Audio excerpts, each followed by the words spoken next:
어느 이씨 집안에 아이가 태어났습니다. 본관은 전주이고 또 이 집안에 이씨 집안에 태어난 아이는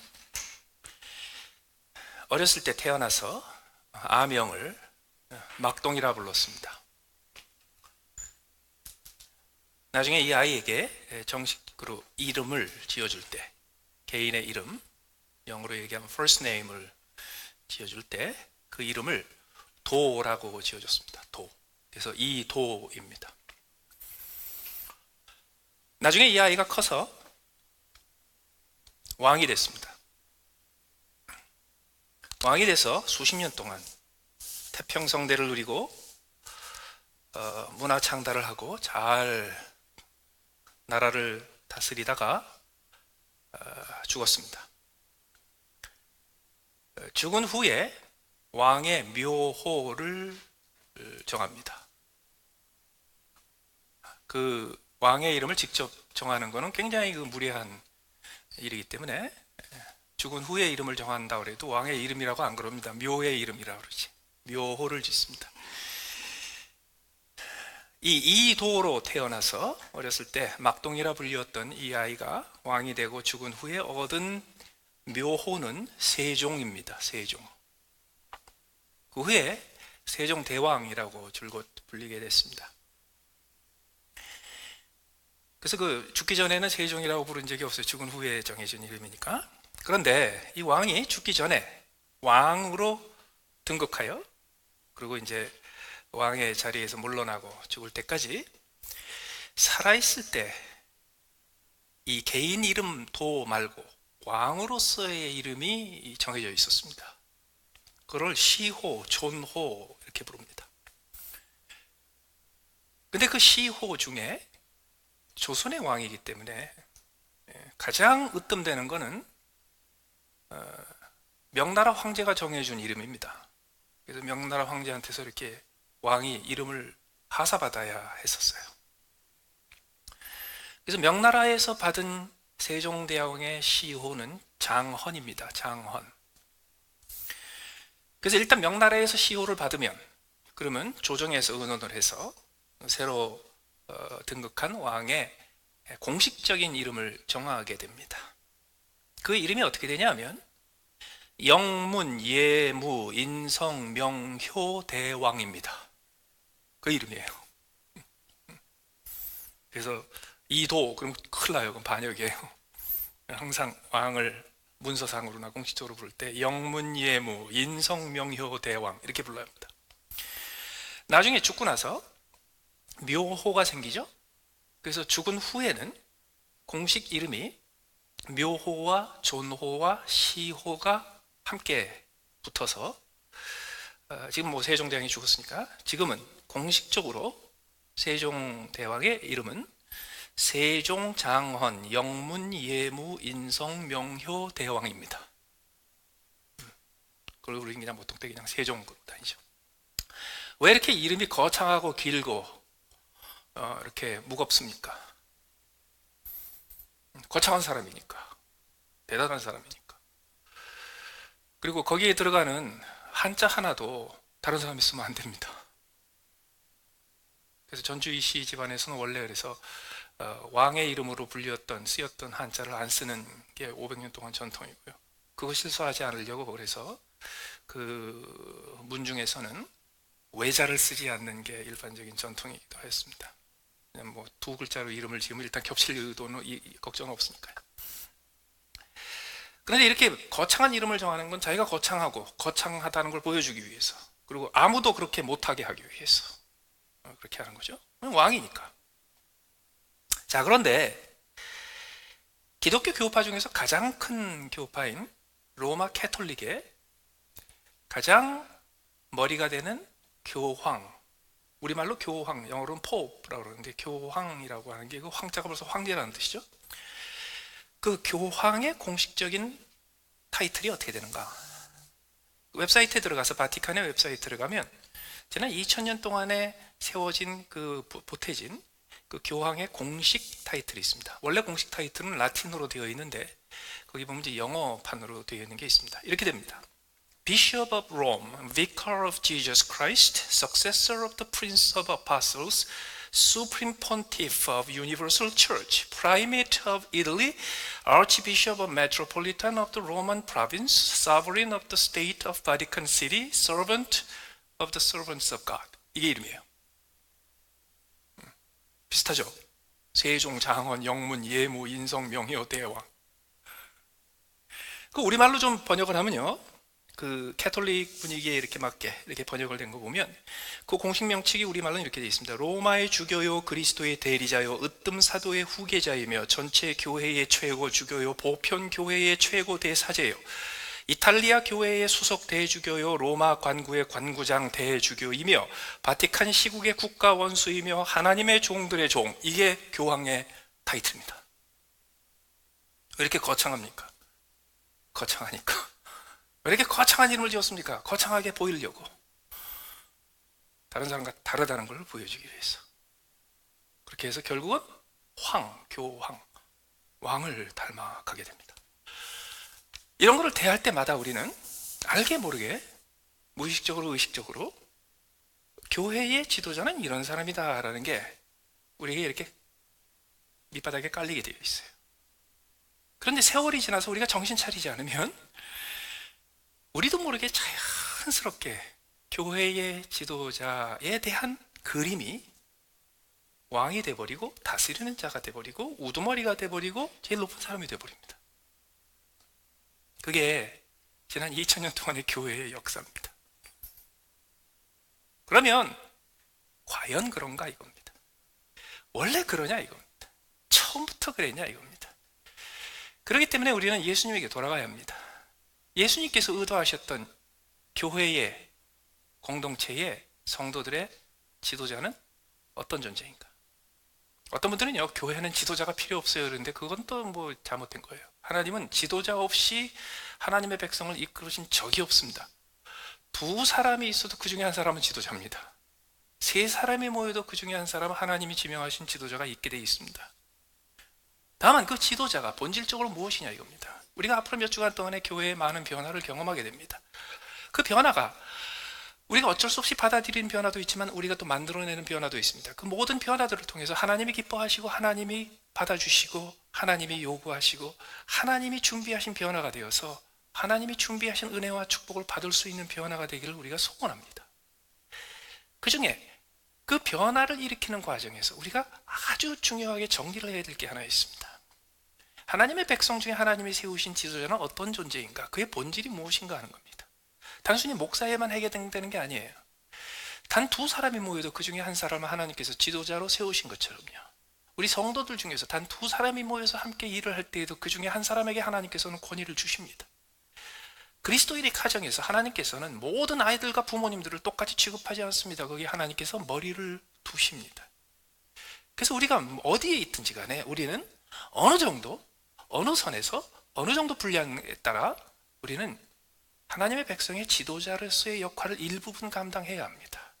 그렇기 때문에 이건 우리 모두가 신경 써야 될 분야입니다. 그럼 그 본질이 무엇인가? 오늘 본문은 예수님께서 먼저 나는 교회의 문이다, 양의 문이다라는 것을 사람들이, 제자들이 헷갈리고 무슨 소리인지 모르니까 그것을 설명하는 내용으로 오늘 본문이 등장합니다. 오늘 본문의 핵심은 나는 목자다 하는 겁니다. 나는 목자다. 나는 너희의 목자다. 그렇습니다. 예수님께서 3년 내내 공생애에서 자기 자신을 다양한 모습으로 그리시고 다양한 모습으로 묘사하셨는데 처음부터 끝까지 일관성 있게 아주 자세하게 아주 적극적으로 자신의 모습을 설명하시고 펼쳐주시고 확대하시고 반복해서 강조하셨던 것은 나는 목자다라는 겁니다. 더 나아가서 그것은 단순히 모든 교회의 머리 대신 예수 그리스도가 목자다. 그리고 그 아버지 되시는 하나님 아버지가 하나님의 자녀 하나님의 백성에게 아버지요 목자다라는 것에 머무르지 않습니다. 예수님이 목자이시기에 예수님을 따르는 모든 제자들 가운데 예수님께서 지도자를 필요로 하실 때마다 그 지도자는 본질적으로 목자로서 세워주십니다. 구약 성경에서 하나님께서 지금까지도 이스라엘 민족에게 지속적인 영원한 영향을 끼치는 두 가지 사건을 일으키십니다. 물론 세 가지인데요. 그 중에 하나가 아브라함을 부르신 거고, 그리고 아브라함을 불러서 대가족을 만드시죠. 그럴 때는 아브라함과 이삭과 야곱이 아버지예요. 그래서 아버지로서 하나님의 백성을 이끌어가는 기간이 있었습니다. 그 다음에 애굽에 들어가서 거대한 민족이 됩니다. 민족의 지도자가 필요했을 때 하나님께서 모세를 세우십니다. 모세는 어떤 배경에서 시작했습니까? 모세는 원래 출신이 그렇지 않은데 강에 버려진 아이를 주셔서 바로의 아들처럼 성장합니다. 왕처럼 성장합니다. 그러나 하나님께서 왕으로서 성장한 모세를 쓰지 않으시고 그 모세를 광야로 몰아내우시고 광야에서 40년 동안 세월을 보내게 하십니다. 그때 모세에게 40년 동안 익히셨던 게 뭔가요? 목자입니다. 목자입니다. 더 나아가서 그렇게 모세가 목자로서 본질을 가지고 부름받아 그는 왕의 역할을 하고 제사장의 역할을 하고 예언자의 역할을 하면서 40년 동안 백성을 이끌어가 하나님의 백성, people of God를 만들게 됩니다. 그러다가 세월이 흘러 이제는 nation of God, 하나님의 나라를 만드는 장면이 나옵니다. 그때 하나님께서 쓰셨던 인물이 누구예요? 다윗입니다. 하나님께서 다윗을 어떤 배경에서 불러 쓰셨습니까? 왕으로 기름 부음 받기 직전까지 다윗이 평생 했던 일, 누구보다 잘했던 일, 그의 생각에 뵐 뿐만 아니라 몸에 배고 체질에 배고 그의 무의식에까지 배웠던, 그를 체질화시켰던 일이 무엇입니까? 목자입니다. 목자. 그렇기 때문에 하나님께서는요, 하나님의 백성을 형성하시고 하나님의 나라를 형성하실 때 거기에 목자의 역할을 먼저 세우십니다. 더 나아가서 그 목자는 물론 예수 그리스도가 목자죠. 근데 그 목자는요, 그 다음에 위임을 하세요. 위임을. 예를 들어서 모세는 40년 동안 양을 쳤습니다. 목자 노릇했습니다. 그런데 자기 양을 치지 않았습니다. 40년 동안 장인의 양을 쳤지. 다윗은 그의 젊은 시절의 대부분을 양을 쳤지만, 목자로 살았지만 자기 양 아닙니다. 아버지의 양이지. 지금도 전통이 나와 있는, 수천 년의 전통이 남아 있는 그 유목민들과 목축을, 이런 그 목자가 있는 그 문화를 보면, 마사이 같은 그런 문화를 보면요, 아이들이 걷기 시작하면 목동이 됩니다. 목동이. 그러다가 12살, 13살 돼서 성인이 되게 되면 더 이상 목자 안 합니다. 그때부터는 전사가 되지, 워리어가 되지. 그래서 근본적으로 목자다라는 거는요, 자기 양이 아닙니다. 아버지의 양이지. 그렇기 때문에 하나님께서는 예수 그리스도를, 목자이신 하나님께서 자기의 외아들 독생자를, 예수 그리스도를 교회의 대목자로 세우시고, 그리고 그 목자 밑에서 또 다른 목자의 역할을 이어받을 수 있는 목동의 위임을 받아서 하나님의 백성을 돌볼 수 있는 백성의 지도자들을 세우세요. 그게 대원칙입니다. 그러나 구약 성경은 좀 달라집니다. 여러분, 구약 성경에 있는 모든 교훈과 모든 형상과 모든 상징과 모든 역사의 기록은 오직 한 가지 목적을 위해서 기록되었습니다. 어느 날 나사렛 예수가 태어나 그가 메시아라는 것을 인정받고 그가 십자가에 죽어 그의 죽으심이 우리의 구속의 죽음이라는 것을 입증하기 위해서 미리 예비하신 거예요. 모든 것은 예수가 그리스도라는 것을 보여주기 위해서 구약 성경에 기록된 거예요. 근데 그 구약 성경에서 하나님께서 체계적으로 제도적으로 백성들에게 베풀어 주신 세 가지의 직분이 있습니다. 왕과 제사장과 예언자입니다. 선지자입니다. 그런데 이 왕과 예언자와 선지자의 역할은 오직 한 가지 목적, 예수님이 왔을 때 이분이 하나님의 아들이고 그리스도라는 것을 알아차리는 데 필요한 준비 작업이었어요. 그렇기 때문에 예수님께서 내가 율법을 폐하러 온 것이 아니라 율법을 이루려고 왔다 하는 그 말씀에는 또 뭐가 있냐면, 여태까지 구약 성경에서 왕이 있었고 제사장이 있었고 선지자가 있었지만 그것은 완성된 게 아니야, 이루어진 게 아니야, 내가 이루는 거야, 내가 완성한 거야. 그래서 예수님께서 이 땅에 오셔서 사시고 섬기시고 죽으시고 부활하시고 승천하심으로 그분은 하나님의 백성의 왕의 위치와 선지자의 역할과 제사장의 직분을 완성을 하십니다. 이게 무슨 뜻이냐고요? 여러분, 예수님께서 승천하신 이후에 하나님의 백성 중에 다시는 왕이 없습니다. 하나님의 백성 중에 다시는 선지자가 없고 다시는 제사장이 없습니다. 누군가가 내가 하나님의 백성을 다스리는 왕이야, 황제는 아닐지 못하도 내가 왕이야, 그래서 하나님을 다스리는 일을 자기의 일로 삼고 하나님을 다스리기 위해서 자기의 부름을 확인하고 이런 사람이 있으면 예수 그리스도에 대한 반역이요 모반입니다. 내가 선지자예요, 내가 제사장이라고, 내가 선지자로 부름받고 내가 제사장으로 부름받았다 하는 것은요, 예수 그리스도를 끌어내리려는 겁니다. 물론 우리가 하는 일들 중에서 일의 필요 때문에 어떤 사람은 잠깐 다스리는 일을 하고 어떤 사람은 잠깐 선지자의 역할을 하고 어떤 사람은 잠깐 제사장의 역할을 할 수도 있습니다. 그러나 그건 우리에게 잠깐 맡겨주신 역할에 불과한 거지, 하나님이 나를 왕으로 불러주셔서 나는 다스리는 일을 주로 해야 돼, 하나님은 나를 예언자로 불러주셔서 하나님의 말씀을 대언하는 일을 해야 돼, 하나님이 나를 제사장으로 불러주셔서 나는 백성들에게 영적 권세를 가지고 이들을 하나님께로 인도하는 역할을 해야 돼, 이렇게 하는 순간 우리는 예수 그리스도를 끌어내리게 됩니다. 그래서 저는 최소한 이 부분에 있어서는 우리가 약간 과장을 좀 하고 약간 더 지나쳐야 된다고 생각합니다. 어떻게? 나는 왕이 아니야, 나는 제사장이 아니야, 나는 예언자가 아니야. 왜요? 그거는 조그마한 실수만 해도 우리 주님에 대한 정면적인 모반이 되기 때문에 그렇습니다. 우리는 그거 하지 말아야 돼요.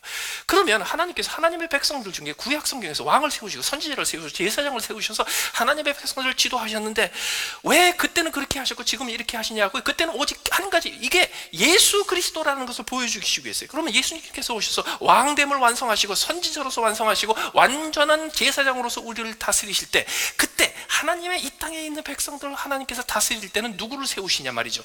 절대로 왕을 세우지 않고 절대로 선지자를 세우지 않고 절대로 제사장을 세우지 않고 목자를 세웁니다. 왜? 여러분, 하나님의 별명이 굉장히 많습니다. 세종대왕의 이름을 짓는 단어가 14글자인 것처럼요, 하나님의 별명이 굉장히 많습니다. 여호와 이레, 여호와 샬롬, 여호와 샤파 쫙 있습니다. 그런데 그 하나님께서 자기 자신을 즐겁게 부르시는, 자기 자신의 호칭 중에서 가장 즐거워하시는 호칭이 한 가지가 있습니다. 나는 내 백성의 아비다, 나는 내 백성의 어미다, 나는 내 백성의 목자다. 그런데요, 하나님에게 적용되는 수많은 타이틀 중에서 그 어떤 것도 우리가 감히 빌려올 수 없습니다. 어떤 것도, 심지어 왕과 선지자와 제사장까지도. 그런데 하나님께서 하나님에게 적용되는 호칭을 우리도 일상생활에서 마음대로 적용해서 내 호칭으로 쓰게 허락하신 게 있습니다. 그게요, 아빠, 엄마입니다. 원래 하나님을 아빠라고 부를 때 쓰였던 그 아빠라는 단어를요, 우리는 이 땅에서 우리 자식들이 나를 부를 때 쓰게 해주셨습니다. 하나님의 백성의 어미라고 불리웠던 그 하나님이 이 땅에서도 우리가 어미라는 이름으로 부르게 허용을 해주셨어요. 하나님께서 목자라고 부름 받았던 그 하나님의 즐거운 호칭을 이 땅에서 우리도 부를 수 있도록 허락을 해주셨어요. 그게 신약시대의 새로운 형태의 지도자의 모습입니다. 그러면 목자가 된다는 건 뭐냐? 목자가 된다는 것은 어떤 의미이고 목자는 어떤 일을 할 것이며 목자에게서부터 기대하는 것이 무엇이냐? 우리말로는 목사라고 되어 있는데요, 목사나 목자나 같은 단어입니다. 원래 pastor, shepherd 같은 단어입니다. 그러면 교회에 하나님이 세우신 목사 또는 목자의 역할이 뭐냐 이거예요. 오늘 본문에서 굉장히 많은 것을 찾을 수 있지만 세 가지를 정리해 드립니다. 첫 번째는 목자의 본질적인 역할입니다. 목자가 해야 될 본질적인 역할. 예를 들어서 목자는 어떤 때는 왕 같은 일도 잠깐 하다가 그만둘 때도 있고 다양하게 바쁠 때가 있어요. 그러나 목자가 왕처럼 다스리는 역할을 하지 않는다고 목자가 아닌 건 아니에요. 목자가 때로는 가르칠 때도 있고 교훈할 때도 있고 하나님의 말씀을 대변할 때도 있어요.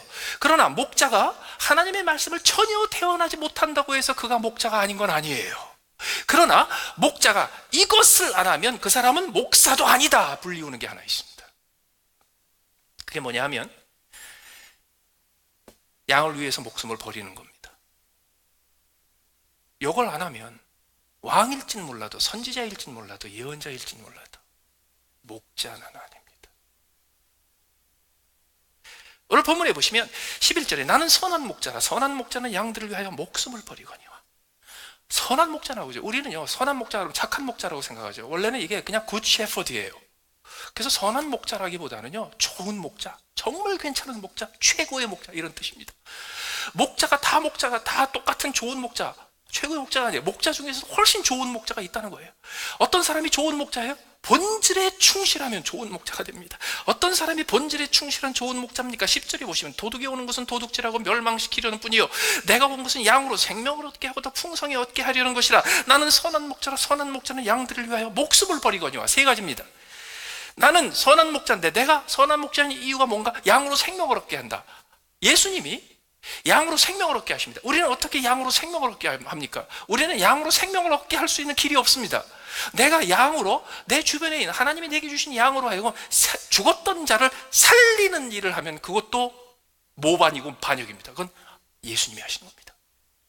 그러면 예수님이 큰 목자이시고 우리에게 그 역할을 조금 나눠주셔서 우리도 조그마한 작은 목자로서 예수님의 역할의 일부를 감당한다고 했을 때, 그러면 우리는 우리에게 주신 양들을, 생명을 주는 건 뭔가요? 뭐 별거 아니에요. 죽이지 마세요.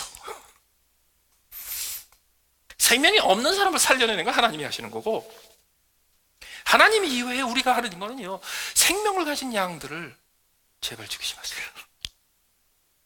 두 번째로 오히려 생명을 얻게 하고 더 풍성히 얻게 하라는 것이에요. 이게 뭐예요? 그가 살아가는 매일매일의 삶에서 즐겁게, 행복하게, 복되게 살 수 있도록 챙겨주라는 거예요. 그러기 위해서 뭘 합니까? 선한 목자는 양들을 위하여 목숨을 버리거니와. 여기에 계속 두 번, 세 번 반복해서 목숨을 버리는 것을 예수님께서 강조하십니다. 양에게 생명을 주고 양으로 하여금 더 풍성히 얻게 하기 위해서 반드시 목자로서 해야 될 일이 있어요. 죽는 거예요. 예수님께서 십자가에 죽으셨어요. 그럼 우리도 십자가에 죽어야 합니까? 우리도 십자가에 죽는 것까지 하게 되면 그것도 건방진 일입니다. 우리는 그 수준으로 하는 게 아닙니다. 그럼 우리가 큰 목자 되신 예수님의 작은 목자로서 예수님을 섬기며 하나님의 백성 양들을 섬길 때 우리도 목자로서 죽어야 되는 게 뭔지 아세요? 그건 뭐냐면요, 양을 죽이지 말고 양이 죽을 만한 때에 내가 죽는 걸 선택하라는 거예요. 양들의 마음이 상할 때 그거 상하는 대신에요, 내 마음이 상하는 게 낫다는 거예요. 양들이 기가 죽을 때 그 기를 살려주고 내 기가 죽는 게 낫다는 거예요. 양들이 욕을 먹을 때 그거를 욕 먹게 하지 말고 내가 욕 먹는 게 낫다는 거예요. 양들이 마음고생하는 것보다 내가 마음고생하는 게 낫다는 거예요. 그게 죽는 거예요.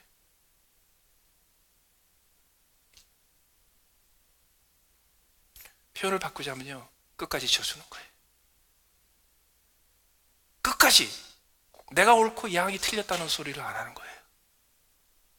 끝까지 양들을 억울하게 하고 양들을 훈계하고 양들을 난처하게 하고 양들에게 기를 뺏고 생명을 위축시키고 그런 게 아니고요, 내가 대신하는 거예요.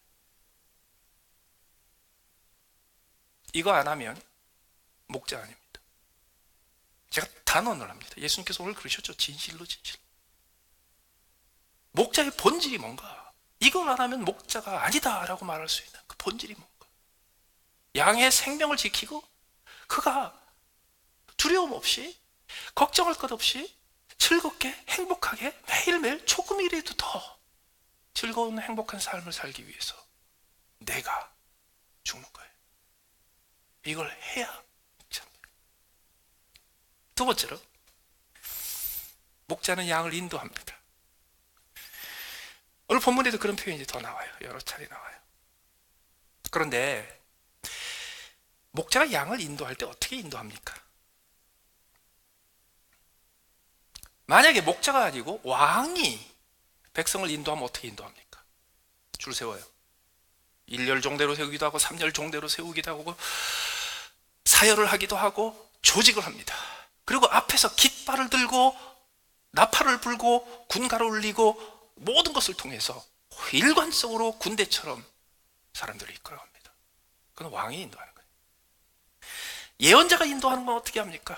사람들을 격려하고 사람들에게 동기를 부여하고 사람들한테 깨달음을 주고 하나님 앞에 회개하게 하고 하나님 앞에 결심하게 하고 하나님 앞에 순종을 다짐하게 해서 그들에게 동기부여를 하여 그 거룩한 동기부여를 통해서 사람들이 움직이게 하는 겁니다. 그게 선지자가 하는 겁니다. 예언자, 제사장이 하는 건 어떻게 하는 겁니까? 제사장이 하는 거는 권세를 씁니다. 규정을 따르게 합니다. 하나님의 법을 철저하게 지키면서 하나님이 기뻐하시는 제사를 드릴 수 있도록 그 법규의 율법의 세세한 부분까지도 철저하게 지키도록 백성들을 인도하여 제도로, 규율로, 시스템으로 백성들을 이끌어갑니다. 목자는 어떻게 하는지 아세요? 목자는요, 휘파람 불면서 짝대기 들고 앞서 갑니다. 그럼 어떻게 돼요? 따라가요. 따라갈 때 일렬종대로 줄 세우지 않습니다. 자, 이동한다.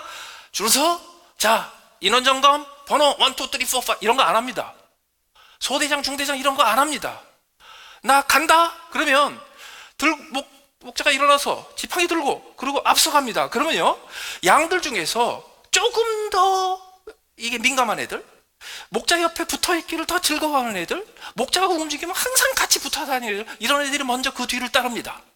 그럼 그 다음에 우르르 따라요. 그럴 때 목자가 이렇게 따라갈 때 따라가는 양들이 한 줄로 쫙 서서 따라가요. 목자를 따라가는 양들의 모습을 한번 보세요. 어떻게 생겼냐면요, 그냥 이렇게 흩어져 있어요. 대충 따라가. 대충. 목자는 대충 앞에 가면 양들이 대충 따라가는 방법으로 인도합니다. 그 중에 몇몇은요, 목자 곁에 없으면은 막 그냥 심리적으로 불안한 애들이 있어요. 그냥 목자 옆에 바싹 붙어 있어요. 죽도록 충성하는 것처럼 목자 옆에 치마자락 붙잡고 바지가락 붙잡고 있는 양들도 있어요. 그런데 어떤 양들은요, 별로 관심이 없어. 먼 발치에서 목자가 가나 보지? 그러고서 자기 할 일 계속해. 그러다가 너무 멀리 가면 어이쿠 너 멀구나. 그리고 그때서야 허겁지겁 쫓아가는 양들도 있어요. 어떤 양들은 이렇게 목자 가는 쪽으로 오는 게 아니고 엉뚱한 데로 가다가 어이쿠 그러고 다시 오는 애들도 있어요. 다시 말해서 목자는요, 양이 목자를 따라가는데 여유를 둬야 돼. 획일적으로 일관성 있게 줄 서서 데려가는 게 아니에요. 그런데 그렇게 했는데 안 따라가면 어떻게 해요? 안 따라가면요, 목자가 와요. 여러분 아프리카나 뭐 이런 데 가서 목동이 양치는 거 보시라고. 목자가 앞으로 쭉 가는데 잠깐 얘네들이 왜 안 와? 저기 쳐져 있잖아요. 야, 이것들아 왜 안 오고 있어? 그러는 목자가 가지. 저쪽에 진짜 헤매가지고 쟤 늘 저러는 애인데 또 따라올 거야? 그런데 진짜 안 와요. 그럼 어떻게 해요? 목자가 가서 챙겨오지. 목자의 인도하는 것은 왕이 인도하는 것과 다르고, 목자의 인도는 예언자의 인도와 다르고, 목자의 인도는 제사장의 인도와 다릅니다. 그렇기 때문에 여러분들은요, 하나님이 여러분들에게 1명을 맡기건 10명을 맡기건 100명을 맡기건 1000명을 맡기건 100만 명을 맡기건 상관없습니다. 때로는 잠시 왕의 역할을 하고 때로는 잠시 제사장의 역할을, 때로는 잠시 예언자의 역할을 할 때가 있을지 모르지만요, 본질적으로 나는 이들을 목자로 이끌어간다. 이걸 잊지 말아야 합니다. 근데 목자로 이끌어가려면 어떻게 돼요? 한 걸음 앞서가면서, 만약에 내가 2걸음이라도 앞서가면요, 재빨리 내가 죽는 게 나아, 내가 지는 게 나아, 내가 양보하는 게 나아. 그래서 1-2걸음 뒤로 와가지고 맞춰주면 돼요. 그리고 그 중에서 잘 따르는 사람, 못 따르는 사람 괜찮아요. 좀 그냥 두세요. 그게 나에게 하나님이 2명을 맡겨주시건 2000명을 맡겨주시건 같아요. 하나님이 하나님의 백성을 인도하시는 방법이에요. 그렇게 하는 이유가 있습니다. 그렇게 되는 이유가 있어요. 왜? 옛날에는 예수님 오시기 전에는 하나님의 백성은요, 그냥 하나님의 백성이라는 시민권자를 가진 사람이었어요. 그러나 예수님이 오신 후에 하나님의 백성은 본질적인 의미가 달라집니다. 어떻게 달라져요? 어떻게 달라지냐 하면, 우리는 하나님의 백성이기 이전에 하나님의 자녀입니다. 옛날에는 하나님의 백성이에요. 시민권자예요. 우리는 시민권자인지 동시에 우리는 전주 이시 가문이에요. 우리는 하나님의 자녀예요. 그래서 옛날에는요, 그냥 모두가 종이었어요. 그래서 교황을 종들의 종 이렇게 부르는 거예요. 하나님의 종들의 종. 그래서 옛날에는 다 종들이었기 때문에 하나님께 그 중에서 어떤 데는 종을 하나 이렇게 세워놓으면요, 그 다음에는 다 종들로 취급을 해. 그래서 줄 세우고 안 들으면 야단치고 규정을 가지고. 그러나 이제 모든 것이 바뀌었어요. 어떻게? 종이긴 종인데요, 종이기 이전에 하나님의 백성은 한 사람 한 사람이 하나님의 아들이요 하나님의 딸이에요. 어떻게 함부로 돼? 너 거기서 안 따라오고 뭐 하고 있어? 어떻게 감히 그래? 하나님의 아들인데. 너 거기 제대로 안 따라오면 너 버리고 갈 거야? 어떻게 그래? 하나님의 딸인데. 내가 쫓아가 줘야죠. 옆에 가서 뭐 불편한 거 있으세요? 같이 가드릴까요? 좀 기다려 드릴까요? 어떡하실래요? 그게 목자의 인도함이에요. 세 번째로, 오늘 본문에 이리가 등장합니다. 오늘 본문에 보시면 그리고 문의 의미는, 양의 문의 의미는 내가 목자라는 거다. 이게 핵심인데요. 예수님이 목자라는 것을 표현하시는 것은 반복만 하실 뿐인데, 목자가 아닌 것에 대한 경고를 하실 적에는 표현이 다양해집니다. 절도요, 강도요, 도둑이요, 사꾼이요. 이거의 공통점이 뭔지 아세요? 결정적인 순간에 내 이익을 위해서 양을 희생시키느냐, 결정적인 순간에 양이 조금 더 행복하고 조금 더 축복하고 조금 더 스트레스 없는 삶을 위해서 내가 죽느냐, 이 차이입니다. 그런데 예수님께서 왜 절도, 강도, 도둑, 사꾼 이거를 다양하게 드는 줄 아세요? 옵션이 너무 많기 때문에 그래요. 우리가 순간 내가 목자됨을 살짝 망각하는 순간 그 자리를 대신해서 들어올 수 있는 옵션들이 이 세상에 너무너무 많기 때문에 그래요. 그래서 그거를 경계하신 거예요. 그런데 오늘 절도도 아니고 강도도 아니고 도둑도 아니고 사꾼도 아닌데 이리가 등장합니다. 이리가 문제입니다. 종종 신앙생활하고 교회 생활하다 보면 이리가 갑자기 주제가 될 때가 생깁니다. 오늘 이리가 어떻게 나옵니까? 네? 거기 보면 사꾼은 목자가 아니고 양도 제 양이 아니라 이리가 오는 것을 보면 양을 버리고 달아나니 이리가 양을 물고 가고 또 해치느니라. 그래서 목자가 하는 일이 뭐예요? 이리가 오면은요, 자기 목숨을 걸고 이리를 쫓아내고 양을 지키는 거예요. 그런데 여기서 종종 우리가 착각하는 게 하나 있습니다.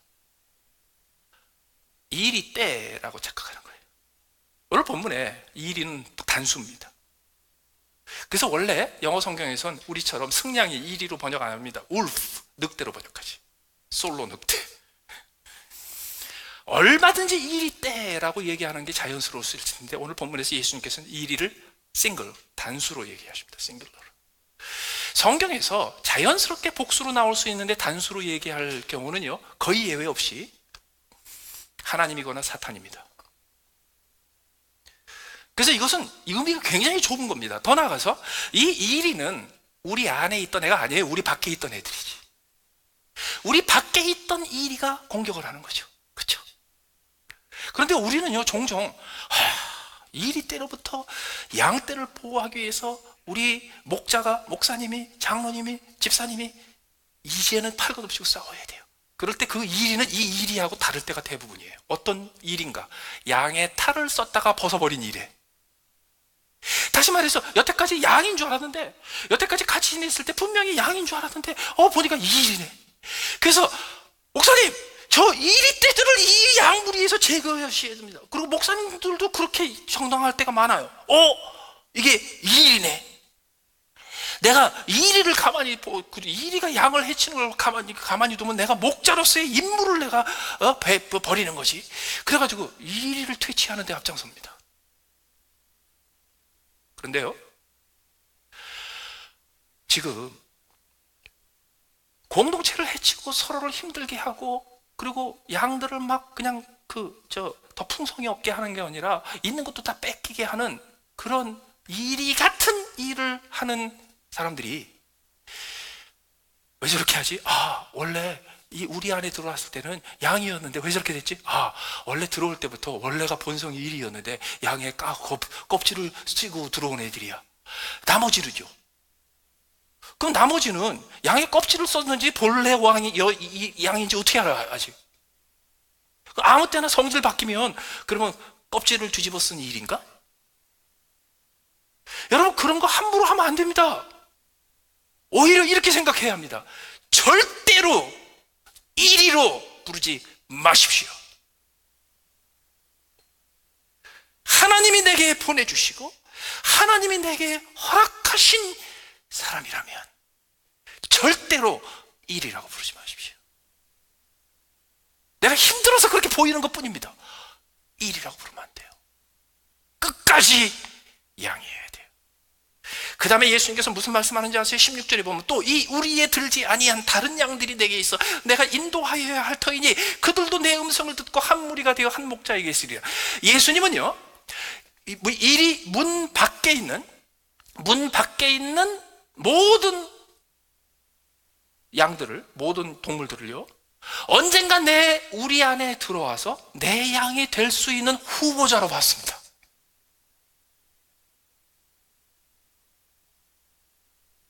이게 중요합니다. 한국 교회가 요새 정치적인 여러 가지 이유 때문에 느닷없이 동성애 문제가 심각해지고 있습니다. 미국에서 30년 전, 40년 전에 난리가 났던 일들을 요새 한국 교회가 경험하고 있습니다. 그 문제에 있어서 죄는 죄고 악은 악고 하나님의 성경이 죄라고 정한 건 죄입니다. 그런데 교회라는 우리 안에 있는 사람이 교회 밖에서 동성애로 죄를 짓고 있다고 성경이 정한 사람들을 어떻게 대해야 합니까? 간단해요. 우리 안에 들어올 내 양이 될 후보다, 이렇게 봐야 합니다. 그럼 다 해결돼요. 그거를 왕의 입장에서, 선지자의 입장에서, 제사장의 입장에서 접근을 하면요, 정죄에서 끝납니다. 심판에서 끝납니다. 손가락질에서 끝납니다. 너희는 너희고 우리는 우리고 너희는 우리 밖에 있고 우리는 우리 안에 있고 여기서 끝나버려요. 아니에요. 목자의 심정을 가질 때야 비로소 그들이 언젠가는 내 양이 될 거야. 이걸 포기하지 않아요. 더 나아가서 여러분, 예수님께서 오늘 목자라는 자기의 역할을 설명하실 적에 처음에 사실은 목자에서 시작한 게 아니에요. 양의 문에서 시작했지. 예수님은 양의 문이다. 그게 무슨 소린데요? 그게 목자라는 뜻이야. 이렇게 시작하신 거예요. 그래서 목자보다 더 중요한 의미가 예수님이 강조하셨던 건 예수님이 양의 문이라는 겁니다. 그러면 자 보세요. 예수님이 양의 문이에요. 양의 문, 양의 문이요, 별거 아니에요. 그냥 이렇게 한국의 그 쌀인문 같은 거, 옛날에 그런 거예요. 그래가지고 양의 문이 이렇게 있으면요, 예수님께서 그러셨죠. 들어오며 나가며 꼴을 얻는다. 들어가도 꼴을 얻고 나가도 꼴을 얻죠. 어떤 사람은 그래요. 나가면 너 죽어, 나가면 끝장이야, 나가면 시베리아야. 예수님의 양의 문이면요, 나가서도 꼴을 얻어요. 그래서 나가는 것에 대해서도 너무 또 흥분하지 마세요. 나가면 저것이 일이가 되는 거야, 일이었기 때문에 나가, 이런 소리 하지 마세요. 들어와도 꼴을 얻고 나가도 꼴을 얻어요. 그런데 우리 안에 들어온 양들은 아무래도 특혜를 더 받죠. 더 많은 케어를 받죠. 더 많은 보살핌을 받죠. 그러면 어떻게 우리 밖에 있다가 우리 안에 들어옵니까? 아주 간단합니다. 걸어 들어가면 돼요. 그러면 우리의 문은 뭐 합니까? 우리의 문은요, 문이 거기 서가지고 저 밖에 있는 아직 우리에 들어오지 않은 양떼들을 향하여 계속해서 들어와 막 스피커 켜놓고 막 꼬시고 그럽니까? 우리의 문은 그렇게 안 해요. 양들은 나갔다가 길거리에서 만난 또 다른 양들을 보고, 야, 너들 우리는 괜찮냐? 우리가 괜찮은데? 그래가지고 데려올 수 있을지 몰라요. 양의 문은 밖에 있는 애들을 손짓해서 부르지 않습니다. 양의 문은 뭘 합니까? 그냥 열려 있습니다. 열려 있습니다. 그래서 누구든지 들어올 사람은 아무런 부담 없이, 아무런 자격심사 없이, 아무것도 없이 그냥 들어오게 되어 있습니다. 그게 양의 문이 하는 일입니다. 저기 남쪽에서 꽤 사업을 크게 하는 어떤 미국인 사업가가 얼마 전에 이런 얘기를 저런 얘기를 했는데, 그분이 그러시더라고요. 목회나 사업이나 공통점이 많아요. 물론 많지. 그런데 근본적인 차이가 하나 있습니다. 제가 그랬어요. 그게 뭐냐요? 목회는 스태프건 교인이건 직분자건 상관이 없어요. 목회를 하는 목자의 입장에서는요, 사업을 하는 사업가가 절대로 할 수 없는 게 하나 있습니다. 그게 뭐냐 하면 해고를 못 합니다. 교회는 가입은 가능하지만요, 강제적으로 탈퇴시키는 게 사실은 불가능합니다. 왜? 문은 열려있는 역할만 합니다. 그런데 문이 열려있지 않고 닫혀있으면 그 문이 그게 자격이 없는 거지. 닫힌 문이 벽이지 문이에요, 그게? 문은 열어있으라고 문이에요.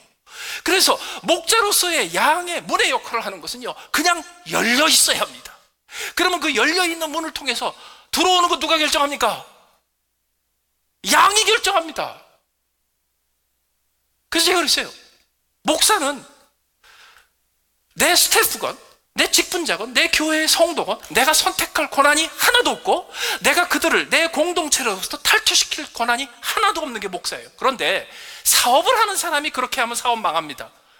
사업을 하는 사람이 아주 조심스럽게, 그러나 필요할 때는 반드시 해야 될 일이 뭐냐면요, 해고시키는 거예요. 이건 사업을 안 해보신 분들은 또 잘 몰라. 이 사람을 고용하는 것보다 해고가 훨씬 더 어렵다는 거. 그런데 해고를 하는 데 있어서 제일 어려운 게 뭔지 아세요? 해고를 안 하는 게 제일 힘들어. 그런데 교회는 안 그래요. 교회는 문을 통해서 들어온 사람은 일단 선택의 여지가 없어요. 그거 다 내 양이에요. 그렇기 때문에 여러분, 교회에서 조그마한 봉사를 했어요. 그런데 하필이면 왜 이런 사람하고 같이 일을 하게 됐지? 양의 문이 되세요. 여러분 앞에 들어간 거예요. 그러면 여러분의 양이에요. 그러면 그 양은 내 양이다라고 생각하셔야 돼. 그럼 내 양을 인정했으면 그 다음부터 어떻게 해야 돼? 그 사람 죽이면 안 돼요. 내가 죽어야 돼. 그 사람 마음을 죽이면 안 돼요. 내 마음이 죽어야 돼. 그 사람 기를 죽이면 안 돼. 내 기가 죽어야 돼. 그 사람의 발언권이 죽으면 안 돼. 내 발언권이 죽어야 돼. 그 사람의 주도권이 죽으면 안 돼. 내 주도권이 죽어야 돼. 내가 죽어야 돼. 그게 내 양을 향한 목자의 책임이에요. 그렇기 때문에 누구도 일이라고 그러지 마세요. 이리에 탈을 쓴 양이라고 생각하는 게 목자의 본질입니다.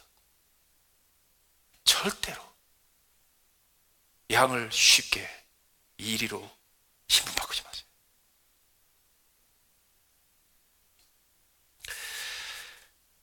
북한의 현지에서 직접 들어가서 선교를 하고 있는 수십 명의 선교사들과 같이 며칠을 지낼 일이 있었는데, 그때 저하고 방을 같이 있었던 룸메이트가 영국 출신이었어요. 근데 한국말을 굉장히 잘해요.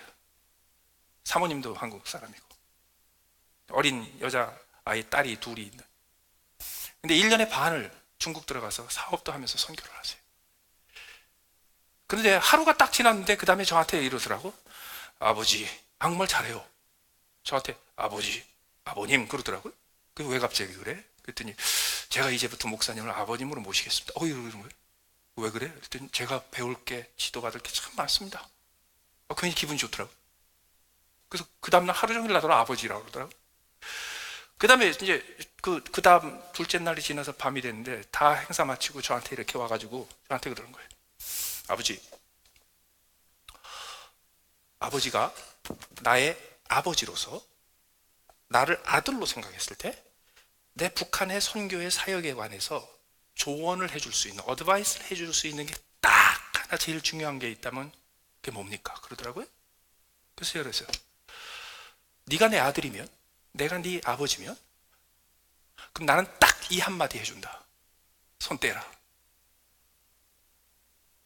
그러니까요, 이걸 하나님이 부르셨고 이것은 민족을 살리는 일이고 세계를 위한 것이고 하나님의 교회를 위한 것이고 누가 몰라? 내가 일찍이 북한 선교의 마음을 빼앗긴 사람이에요. 누가 몰라? 그런데 그거는 내가 왕으로서의 역할을 할 때, 선지자로서 역할을 할 때, 제사장으로 역할을 할 때 중요한 문제예요. 네가 만약에 내 아들이라면, 내가 네 애비라면 나는 너 북한에 못 보내. 언제 무슨 꼴을 당해서 어떻게 돼서 내 손녀딸 둘이 아버지 없는 아이들이 되면 어떡할 거야? 아무리 하나님이 하나님의 영광을 기워주시고 하나님의 상급을 주시고 뭐 하신다고 그래도 나는 하나님 앞에 매달릴 거야. 딴 사람 주시고 내 아들은 주지 마시라.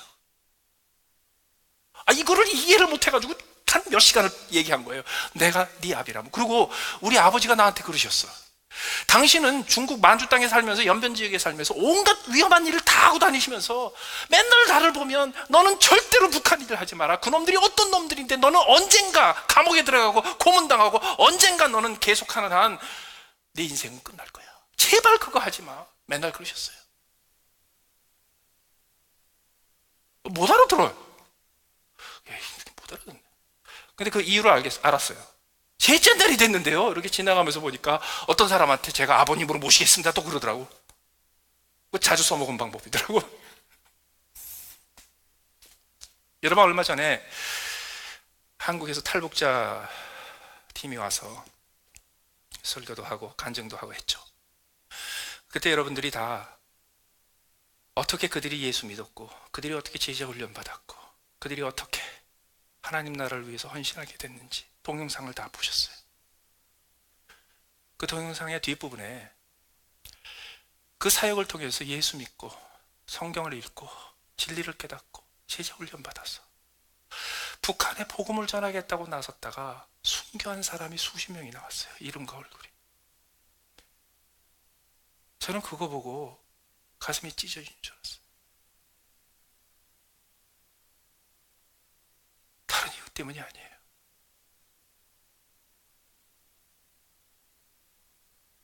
저는 여러분들한테 도전하고 가르치고 하나님 나라를 위해서 헌신하라고요. 왕같이, 제사장같이, 선지자같이 온갖 얘기 다 떠들 수 있는데요. 근데 마지막으로요, 제발 순교할 자리는 가지 마세요. 제발 위험한 데 가지 마세요. 내가 하나님 앞에 내 자식들, 내 양무리를 쓰지 마시고 딴 목사님 양무리 쓰라고 그럴 거예요. 나는 여러분들이 그 위험한 데 가는 거 원치 않아요. 내가 애비니까. 여러분들이 내 설교를 듣고 내 가르치는 성경을 배워가지고요, 그것 때문에 헌신해서 그 위험한 북경에, 중국에서 북한 선교에 헌신을 하다가 어린 아들, 딸들 두고 순교했다. 그러면 나는 평생 고통 속에 살 거예요. 가르치지 말걸. 파송하지 말걸. 그리고요, 하나님, 내 영적 자식들을 보내서 순교시키려면 내가 하는 게 나아요. 김진경 총장님이 허구한 날 저 만날 때마다 여기서 뭐 하고 있냐고, 북한 선교를 위해서, 중국 선교를 위해서 당장 현지로 하도 옆에서 보채셔가지고 저희 아버님이, 아이고 젊은 사람 데려가서 왜 고생시키는, 내가 대신 갈 테니까 내 아들한테 그 얘기하지 말라. 대신 가신 거예요.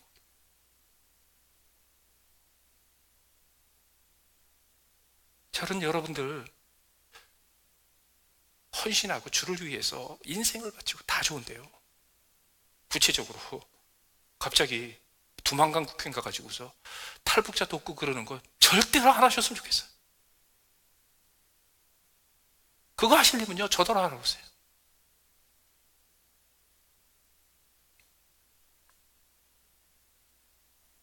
나는 우리 성도들 중에 누군가가 파송받고 기도받고 보냄받아서 그 위험한 지역에 가는 거 절대로 못 견뎌요.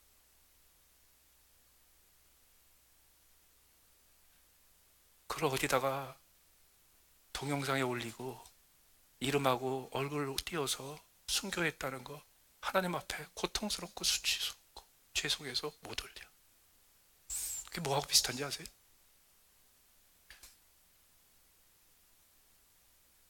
아비보다 자식 먼저 죽인 부모 심정하고 같은 거예요. 왕이면 돼요. 선지자면 돼요. 예언자면 돼. 근데 애비요 어미요 목장 못해요. 그래서 여러분, 페어팍스에서 오래 사시고 건강하게 사시고 자손의 자손을 보시고 더 풍성히 얻고 사세요. 그런데 제가 그렇게 부탁을 하는데 굳이 또 주께서 끌어내가지고 뭐 하신다면 나도 어쩔 수 없지만, 그러나 그렇게 사지로 몰아간 것에 나 책임도 있다는 것을 알고요, 나는 하나님 앞에 끝까지 마음 아프고 가슴 찢기고 하나님 앞에 죄송할 거예요. 목자가 먼저입니다. 목자의 본질을 잊지 마십시오. 하나님 나라에 무슨 일을 하든지 왕같이 선지자같이 예언자같이 하는 것은 잠깐입니다. 빨리 손 떼고 목자의, 아비의, 어미의 본질로 돌아가십시오. 그럴 때 비로소 울타리 옆에 우리 밖을 지나가던 양들이요, 문이 열려 있으니까 이 안에서 무슨 일이 벌어지나? 그 안에서 벌어지는 거 보니까요, 너무너무 괜찮아. 너무너무 분위기가 좋고요. 애들 그 안에 있는 양들은 다 잘 먹고 있고, 그 안에 있는 양들은 다 기름이 줄줄 흐르고요. 괜찮아. 그런데요, 나는 저기 못 들어가고 있는데 나 어쩌면 좋지? 그럴 때 양의 문은 열려 있으면 돼. 들어와. 그냥 들어와. 심사도 필요 없고, 자격도 필요 없고, 등록 원서도 필요 없고, 아무것도 필요 없어. 들어와. 그게 하나님께서 하나님의 백성을 키우는 방법이에요. 그렇기 때문에 앞으로 어떤 변화가 생기든지 목자의 자리를 지키십시오. 목자의 본질을 잃지 마십시오. 목자의 마음을 잃지 마십시오. 그리고 그 목자의 마음을 지켜서요, 나중에 주님 앞에 올라갔을 때 왕 닮은 주님이 아니고, 예언자 닮은 주님이 아니고, 대제사장 닮은 주님이 아니라 일찍 죽임당한 것 같은 어린 양 닮은 양의 모습으로, 그리고 양을 위해서 목숨을 내어주시니 목자의 모습을 조금이라도 닮아서, 주님을 닮되 목자의 모습을 닮아서 주님 앞에 설 수 있는, 칭찬받는 작은 목자로서 살아갈 수 있게 되기를 예수님의 이름으로 축원합니다. 다 같이 기도하시겠습니다.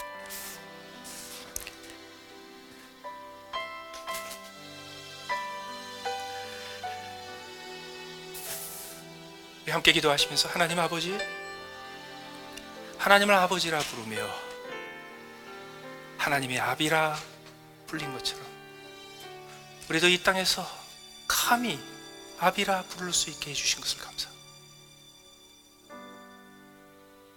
하나님의 백성의 어미라 불리우기를 즐겨하셨던 하나님처럼 우리도 이 땅에 어미라는 칭호를 갖고 살게 하신 것을 감사합니다. 하나님께서 하나님의 백성의 목자로서 불리기를 즐겨하신 것처럼 이 땅에서도 우리가 감히 목자로 부름받게 해주신 것을 감사합니다. 예수님께서 그리하셨던 것처럼 양의 생명을 위해서 내 생명 내어줄 각오로 목자의 삶을 살게 하시고, 하나님께서 내게 보내신 이 중에 그 누구도 이 이리로 정죄하지 아니하고 내게 보내주신 모든 일들을 양으로 거두어 그들을 위하여 희생하고 양보하고 져주는 선한 목자로 살게 하시고, 우리 주님께서 끝까지 목자의 모습을 닮기를 원하셨어요. 목자의 모습을 조금이라도 흡사하게 닮은 자로 하나님 나라의 천국에서 주님을 배울 수 있도록 목자의 걸음으로 살아가는 저희들 되게 하여 주시옵소서. 다 같이 함께 잠시 기도하시겠습니다.